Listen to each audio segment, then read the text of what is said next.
साथियों, मैं निकोर फिर से अपने YouTube चैनल में आप लोगों का स्वागत करता हूं। दोस्तों, आज से आप लोगों को क्या है कि पॉलिटिकल सीरीज की जो वीडियो है वो आपको रेगुलर मिलेगी और इस वीडियो को बनाने का मोटिव यही है कि जो आपके पॉलिटिकल साइंस में जो आपको क्या होते हैं कि जो एडवांस क्वेश्चन पूछे जाते हैं 12th के बोर्ड एग्जाम में, तो मेरा पर्पज है कि यह आपको एडवांस क्वेश्चन एक भी जो वो आपको जो सिलेबस से बाहर पूछे जाए वो आपको छूटे नहीं। तो इसी क्रम में आज हम लोग क्या करेंगे कि आपको राष्ट्रपति से संबंधित जो महत्वपूर्ण आपको अनुच्छेद है उसके बारे में आज हम लोग क्या करेंगे, चर्चा करेंगे। ठीक है, वो होगा आपको राष्ट्रपति से संबंधित महत्वपूर्ण अनुच्छेद। क्या हो जाएगा कि राष्ट्रपति से संबंधित, ठीक है ना, आपको महत्वपूर्ण अनुच्छेद, यह हमारा टॉपिक हो जाएगा कि राष्ट्रपति से संबंधित आपको अनुच्छेद क्या है, अनुच्छेद। तो आइए इसी के बारे में हम लोग क्या करेंगे कि आपको चर्चा करेंगे। तो राष्ट्रपति से संबंधित जो भी अनुच्छेद है उसमें सबसे पहले हम बात करेंगे अनुच्छेद 52 की। किसकी बात करेंगे? अनुच्छेद 52 की, ठीक है ना। तो देखिए, तो सबसे पहले राष्ट्रपति का जो पद है, ठीक है ना, उसकी जो चर्चा की गई है वो आपको अनुच्छेद 52 में की गई। मतलब कि भारत में जो राष्ट्रपति का पद है वो आपको क्या है, एक अनिवार्य पद है। क्या है? अनिवार्य पद है। तो अनुच्छेद 52 में क्या है, तो आपको राष्ट्रपति का पद है। क्या है? राष्ट्रपति का पद। याद रखिएगा अनुच्छेद 52 में क्या है, तो राष्ट्रपति का पद है और यह पद जो होगा वो आपको अनिवार्य रूप से होगा। कैसे होगा? अनिवार्य रूप से, यानी कि राष्ट्रपति का जो पद है वो आपको अनिवार्य रूप है। क्या है? अनिवार्य रूप है। मतलब यह हुआ कि राष्ट्रपति के पद को क्या है कि 1 मिनट के लिए भी आपको खाली नहीं छोड़ा जा सकता है। ठीक है ना। तब देखते होइएगा कि जब भी क्या होता है कि किसी राष्ट्रपति की आकस्मिक मृत्यु हो जाती है तो ऐसे परिस्थिति में आप देखिएगा कि तुरंत आपको उपराष्ट्रपति कार्यवाहक राष्ट्रपति बन जाते हैं। यानी कहने का मतलब क्या हुआ कि राष्ट्रपति का पद जो है वो आपको अनिवार्य है और इसकी चर्चा जो है वो आपको अनुच्छेद 52 में की गई है। तो यहाँ से कुछ और भी प्रश्न पूछे जाते हैं, ठीक है ना। ये जो राष्ट्रपति है, ठीक है ना, यह वरीयता के क्रम में क्या होते हैं। तो देखिए, राष्ट्रपति वरीयता के क्रम में याद रखिएगा कि आपको प्रथम नागरिक होते हैं। क्या होते हैं कि आपको प्रथम नागरिक। याद रखिएगा कि राष्ट्रपति वरीयता के क्रम में क्या होते हैं, तो आपको प्रथम नागरिक होते हैं। क्या होते हैं? प्रथम नागरिक होते हैं, ठीक है ना। इसके अलावा आपको यह भारत के संवैधानिक प्रमुख होते हैं। क्या होते हैं? संवैधानिक प्रमुख। याद रखिएगा कि राष्ट्रपति जो होते हैं वो आपको क्या होते हैं कि भारत के संवैधानिक प्रमुख है। क्या है? संवैधानिक प्रमुख है। इसका मतलब क्या हो गया कि भारत में जो शासन चलते हैं वो आपको राष्ट्रपति के नाम से चलेंगे। किसके नाम से चलेंगे? राष्ट्रपति के नाम से। तो याद रखेंगे कि भारत में जो शासन चलते हैं वो किसके नाम से चलते हैं, तो आपको राष्ट्रपति के नाम से। किसके नाम से? राष्ट्रपति के नाम से। क्योंकि भारत में जो आपको कार्यपालिका के संवैधानिक प्रमुख होते हैं वो आपको कौन होते हैं? राष्ट्रपति होते हैं। हमारे राज्य के जो अध्यक्ष होते हैं वो कौन होते हैं? राष्ट्रपति होते हैं। तो देखिए, तो अनुच्छेद 52 में क्या कहा गया कि राष्ट्रपति का पद जो है वो अनिवार्य रूप से होगा। राष्ट्रपति जो होंगे वो आपको वरीयता के क्रम में क्या होंगे, देश के प्रथम नागरिक होंगे और ये संवैधानिक प्रमुख होंगे। तो संवैधानिक प्रमुख होने के कारण क्या है कि आपको भारत का जो शासन प्रशासन है वो आपको राष्ट्रपति के नाम से चलेंगे। किसके नाम से चलेंगे? राष्ट्रपति के नाम से चलेंगे। तो इन चीजों को देख लेना है, ठीक है ना। तो उम्मीद है कि अनुच्छेद 52 को आप समझ गए होंगे। अब आइए, अब हम यहाँ से बात करते हैं अगला अनुच्छेद, ठीक है ना। वह आपको अनुच्छेद 53। क्या है? अनुच्छेद 53। तो देखिए, तो अनुच्छेद 53 में कहा गया है कि संघ की जो कार्यपालिका शक्ति होगी वो आपको राष्ट्रपति में निहित होगी। देखिए, अनुच्छेद 53 में क्या कहा गया है? संघ की कार्यपालिका शक्ति। ध्यान से सुनिएगा, क्या है? संघ की कार्यपालिका शक्ति। क्या है? कार्यपालिका शक्ति राष्ट्रपति में निहित होगी। किसमें निहित होगी? राष्ट्रपति में निहित। देखिए, ध्यान से सुनिएगा कि संघ की कार्यपालिका शक्ति राष्ट्रपति में क्या होगी, निहित होगी। यह बात किस अनुच्छेद में कही गई है, तो अनुच्छेद 53 में। तो यहाँ से आपसे डायरेक्ट क्वेश्चन पूछा जाएगा कि बताइए कि संघ की कार्यपालिका शक्ति जो है वो आपको राष्ट्रपति में निहित है। यह बात जो है किस अनुच्छेद में कही गई है, तो क्या कहेंगे? अनुच्छेद 53 में, ठीक है ना। तो यहाँ से एक चीज आपको समझना है कि राष्ट्रपति अपने कार्यपालिका शक्ति का जो प्रयोग करेंगे वो कैसे करते हैं, ठीक है ना। तो याद रखिएगा कि राष्ट्रपति अपने कार्यपालिका शक्ति का प्रयोग जो करते हैं वो आपको स्वयं करते हैं। क्या करते हैं? स्वयं कर सकते हैं, ठीक है ना। यानी स्वयं करते नहीं, यानी कि स्वयं कर सकते हैं, ठीक है ना। या आपको क्या होगा कि अपने अधीनस्थों के माध्यम से करेंगे। किसके माध्यम से करेंगे?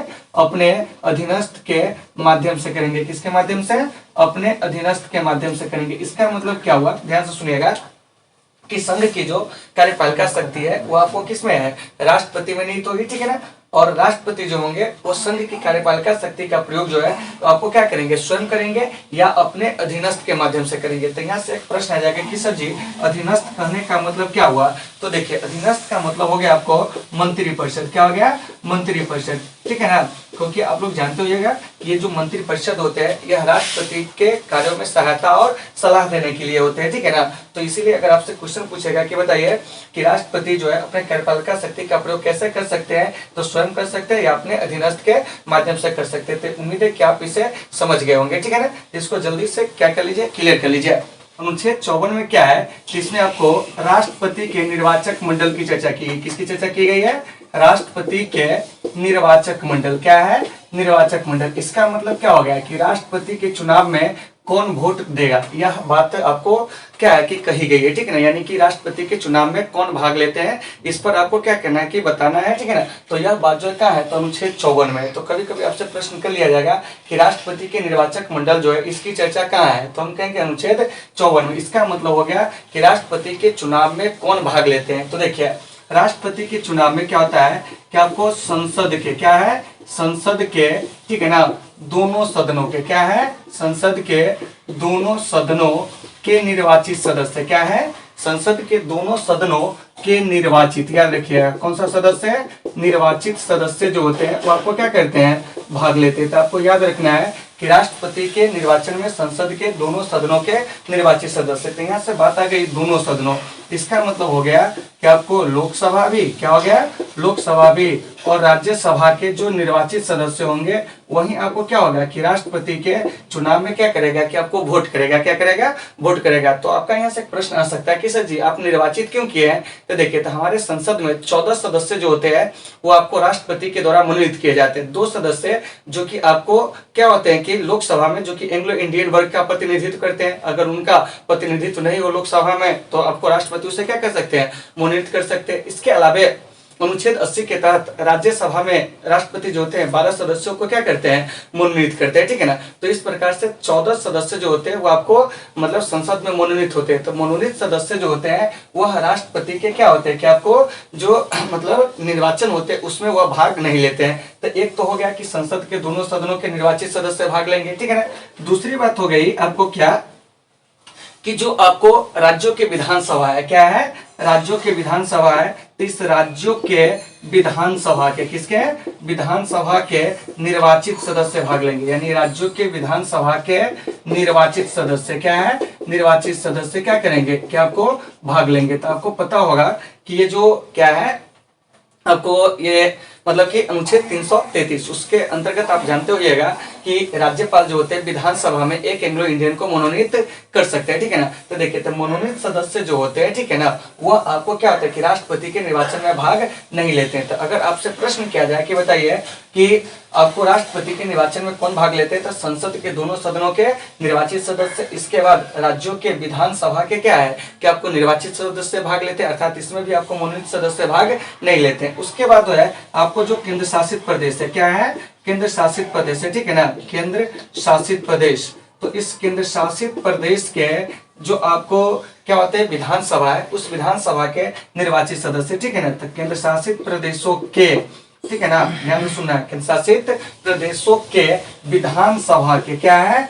विधान सभा के, ठीक है ना, निर्वाचित सदस्य क्या है, विधानसभा के निर्वाचित सदस्य जो है वो आपको क्या कहते हैं कि राष्ट्रपति के चुनाव में आपको क्या करते हैं कि आपको भाग लेते हैं, क्या करते हैं, भाग लेते हैं। तो देखिए अभी देखते होइएगा कि आपको दिल्ली और पुडुचेरी ये 2 ऐसे केंद्र शासित प्रदेश है जहां पर आपको क्या है कि विधानसभा है, क्या है, विधानसभा। हाँ, जम्मू कश्मीर में भी आपको क्या है कि विधानसभा को गठित करने का प्रावधान है, लेकिन फिलहाल अभी 2 ही राज्य में, ठीक है ना, जो कि आपको दिल्ली और पुडुचेरी। तो यहाँ के भी जो निर्वाचित विधायक होंगे, ठीक है ना, जनता के द्वारा निर्वाचित विधायक, वो राष्ट्रपति के चुनाव में क्या करेंगे कि आपको भाग लेंगे। तो इन चीजों को भी आपको अच्छे से क्या करना है, समझना है, ठीक है ना। तो देखिए यहाँ से अनुच्छेद 54 को हम समझे। तो अनुच्छेद 54 में क्या है, राष्ट्रपति के निर्वाचक मंडल के बारे में चर्चा की गई, ठीक है ना। तो राष्ट्रपति के निर्वाचक मंडल करने का मतलब क्या हुआ कि राष्ट्रपति के चुनाव में कौन वोट देगा। इसका मतलब ये हो गया कि राष्ट्रपति के चुनाव में, ठीक है ना, इजी वे में समझिए इसको, राष्ट्रपति के चुनाव में कौन वोट देगा, राष्ट्रपति के चुनाव में कौन वोट देगा, ठीक है ना। इसका सेंस ये हो गया, कौन वोट देगा। तो देखिए तो राष्ट्रपति के चुनाव में कौन मतलब कि वोट देते हैं, तो संसद के दोनों सदनों के निर्वाचित सदस्य, मतलब लोकसभा के निर्वाचित सदस्य, राज्यसभा के, राज्यों के विधानसभा के निर्वाचित सदस्य, ठीक है ना। इसके अलावा केंद्र शासित प्रदेशों के विधानसभा के निर्वाचित सदस्य। तो आपका यहाँ से प्रश्न आ गया कि सर जी राष्ट्रपति के जो आपको निर्वाचक मंडल होते हैं उसमें कौन शामिल नहीं होते हैं, तो आपको विधान परिषद के सदस्य जो होते हैं वो आपको शामिल नहीं होते। दूसरी बात, संसद के जो मनोनीत सदस्य होते हैं वह आपको क्या होता है कि शामिल नहीं होते। केंद्र शासित प्रदेशों में जो मनोनीत सदस्य होंगे वो भी आपको शामिल नहीं होंगे। मतलब सीधे समझ लीजिए कि राष्ट्रपति के निर्वाचन में क्या होता है कि आपको संसद के दोनों सदनों के निर्वाचित सदस्य, ठीक है ना, जो आपको राज्य है उस राज्य के विधानसभा के निर्वाचित सदस्य, इसके अलावा आपको जो केंद्र शासित प्रदेश है उसके आपको जो निर्वाचित सदस्य है वहीं आपको राष्ट्रपति के चुनाव में क्या कहते हैं कि आपको भाग लेते हैं। तो उम्मीद है कि आप इसे समझ गए होंगे। और हम लोग चर्चा करेंगे कि अनुच्छेद 55 जो है वह क्या है। तो देखिए ये जो अनुच्छेद 55 है इसमें आपको राष्ट्रपति के जो निर्वाचन प्रणाली है, क्या है, निर्वाचन प्रणाली है, उसके बारे में आपको चर्चा की गई, ठीक है ना। तो देखिए तो अनुच्छेद 55 निर्वाचन प्रणाली क्या है, निर्वाचन प्रणाली यानी कहने का मतलब हुआ कि राष्ट्रपति का जो निर्वाचन होगा वह कैसे होगा, इस पर आपको क्या है कि मतलब बातें कही गई है, ठीक है ना।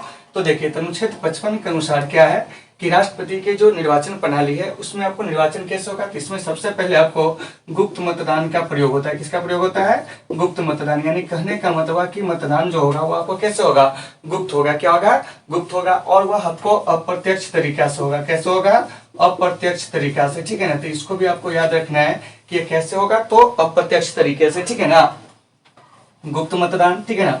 उसके बाद क्या होगा, तो आपको अप्रत्यक्ष क्या हो जाएगा कि अप्रत्यक्ष चुनाव होगा। फिर से भी आपको याद रखना है कि अप्रत्यक्ष क्या है, अप्रत्यक्ष आपको चुनाव होगा, ठीक है ना।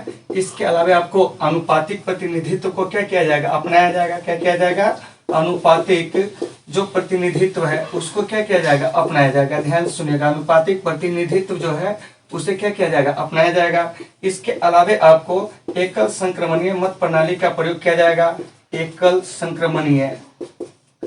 संक्रमणीय मत प्रणाली क्या है, मत प्रणाली, ठीक है ना। तो इसका आपको प्रयोग किया जाएगा। तो देखिए तो यहाँ पर क्या है कि अनुच्छेद 55 इसको समझिए, ठीक है ना। तो अनुच्छेद 55 में क्या है कि राष्ट्रपति की जो निर्वाचन प्रणाली है उसके बारे में आपको चर्चा की गई। इसमें कहा गया कि राष्ट्रपति का निर्वाचन जो होगा उसमें गुप्त मतदान, ठीक है ना, अप्रत्यक्ष चुनाव होगा, ठीक है ना, अनुपातिक प्रतिनिधित्व को अपनाया जाएगा, एकल संक्रमणीय मत प्रणाली को अपनाया जाएगा। तो इन सारी चीजों को आपको अच्छे से समझना है। यहाँ से डायरेक्ट क्या क्वेश्चन किया जाएगा आपसे, अनुच्छेद 55 में क्या है। तो अनुच्छेद 55 में राष्ट्रपति का जो निर्वाचन प्रणाली है उसके बारे में क्या की गई है कि आपको चर्चा की गई, ठीक है ना।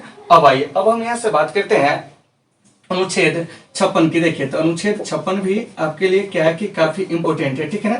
तो देखिए तो अनुच्छेद 56 में क्या है, तो आपको यानी कि राष्ट्रपति का जो कार्यकाल है, क्या है, कार्यकाल है, उसके बारे में चर्चा की गई। मतलब कि पद अवधि के बारे में चर्चा की गई। किसके बारे में, पद अवधि के बारे में। तो ध्यान से सुनिएगा, अगर हम प्रश्न कर लें कि बताइए अनुच्छेद 55 में क्या है, तो राष्ट्रपति का निर्वाचन प्रणाली। अनुच्छेद 56 में क्या है, तो आपको राष्ट्रपति का पद अवधि। तो जैसा कि हमें पता है कि राष्ट्रपति का जो कार्यकाल होता है, क्या होता है, कार्यकाल, वह आपको 5 वर्ष होता है। कितना वर्ष होता है, 5 वर्ष होता है। देखिए कि राष्ट्रपति का जो कार्यकाल होता है कितने वर्ष का होता है, 5 वर्ष का। कहने का मतलब है कि हमारे देश में जो राष्ट्रपति होते हैं उनको क्या होता है कि 5 वर्ष के कार्यकाल के लिए क्या होता है कि आपको मतलब निर्वाचित किए जाते हैं, ठीक है ना।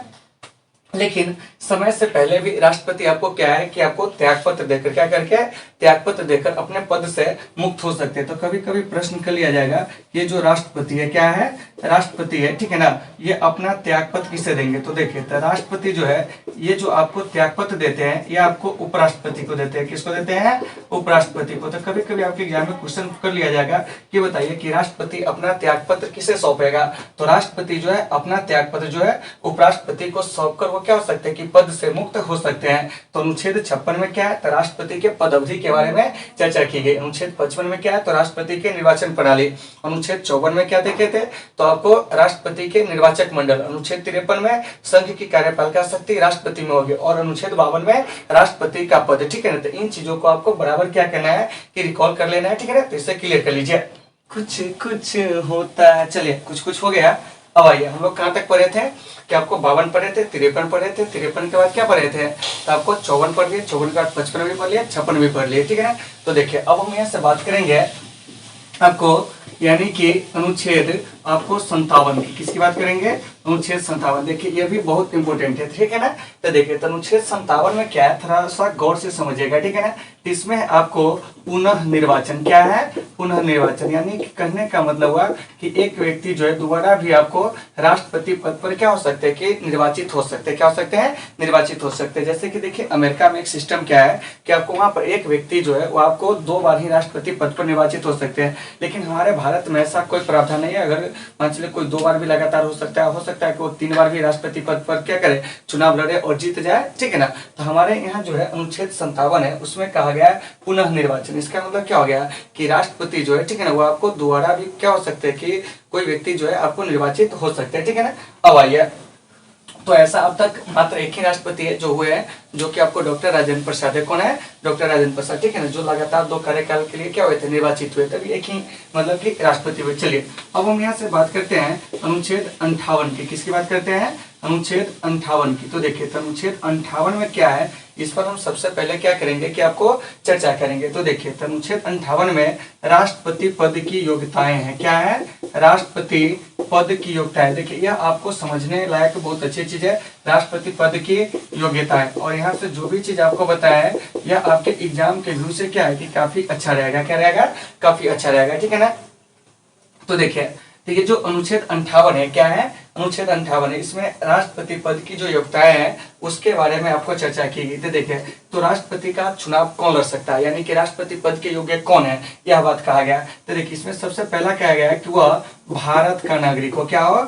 भारत का नागरिक हो, ठीक है ना, कि वह भारत का नागरिक हो। अब हम कहेंगे कि सच इसका मतलब क्या हुआ? तो देखिए तो वह बंदा जो भारत का नागरिक होना चाहिए, चाहे वह जन्मजात हो तब या देशीयकरण द्वारा हो तब, मतलब कि विदेशी हो लेकिन वो भारत की नागरिकता ग्रहण किया हो, तो वो भी राष्ट्रपति का चुनाव जो है वो आपको लड़ सकता है, ठीक है ना। लेकिन अमेरिका में क्या है कि केवल आपको अमेरिका के वही व्यक्ति राष्ट्रपति के चुनाव में क्या हो सकते हैं कि आपको उतर सकते हैं जिनका जन्म आपको अमेरिका में हुआ, लेकिन हमारे भारत में ऐसा नहीं है। तो अगर आपसे प्रश्न किया जाता है कि बताइए कि राष्ट्रपति पद की पहली योग्यता क्या है, तो वह भारत का नागरिक हो। दूसरी योग्यता है कि वह आपको 35 वर्ष की उम्र पूरा कर चुका हो। वह 35 वर्ष की उम्र पूरा कर चुका हो। क्या हो? 35 वर्ष की उम्र पूरा कर चुका हो। क्या हो? पूरा कर चुका हो, ठीक है ना, कि वह 35 वर्ष की उम्र पूरा कर चुका हो, ये हो गया, ठीक है ना। इसके अलावा तीसरी योग्यता है कि वह आपको लोकसभा सदस्य बनने की योग्यता रखता हो। वह लोकसभा सदस्य, ठीक है ना, निर्वाचित होने की योग्यता रखता हो। क्या हो? निर्वाचित होने की योग्यता रखता हो। देखिए तीसरा क्या करा है कि वह लोकसभा सदस्य निर्वाचित होने की योग्यता रखता हो, योग्यता रखता हो। तो वह व्यक्ति क्या हो सकता है कि आपको राष्ट्रपति पद के लिए क्या होता है कि आपको मतलब कि योग्य है, ठीक है ना। चौथा कह रहा है कि वह लाभ के पद पर ना हो। क्या हो? वह लाभ के पद पर ना हो। तो देखिए तो ये जो लाभ का पद है ना, ये आपको संसद निर्धारित करता है, वह लाभ के पद पर ना हो। क्या हो? ना हो, ठीक है ना, यह भी है। तो देखिए तो यहाँ से प्रश्न आएगा आपसे डायरेक्टली, बताइए कि राष्ट्रपति पद की जो योग्यता है उसकी चर्चा कहाँ की गई है, तो वह आपको अनुच्छेद 58 में, ठीक है ना। तो देखिए तो अनुच्छेद 58 में क्या है, तो कहा गया कि राष्ट्रपति पद की योग्यता है, तो उसमें कहा गया कि सबसे पहले वह भारत का नागरिक हो, चाहे वह जन्मजात हो तब या देशीयकरण द्वारा हो तब। दूसरा बात कहा गया कि वह 35 वर्ष की उम्र पूरा कर चुका हो, ठीक है ना। तो देखिए तो आपसे 1 नंबर प्रश्न कर लिया जाता है कि राष्ट्रपति बनने के लिए न्यूनतम उम्र क्या होनी चाहिए? 35 वर्ष। वह लोकसभा का सदस्य निर्वाचित होने की योग्यता रखता हो, वह लाभ के पद पर ना हो। तो आपका यहाँ से प्रश्न आएगा कि सर लाभ का पद जो होता है वो कौन कौन पद होता है। तो देखिए लाभ के पद के अंतर्गत आपको क्या है कि 50 से अधिक पद जो है वो आपको निर्धारित किए गए हैं, जिसमें से कुछ पद है जैसे कि आपको राष्ट्रपति का जो पद है, ठीक है ना, वह लाभ का पद नहीं होगा, ठीक है ना। उपराष्ट्रपति है, क्या है?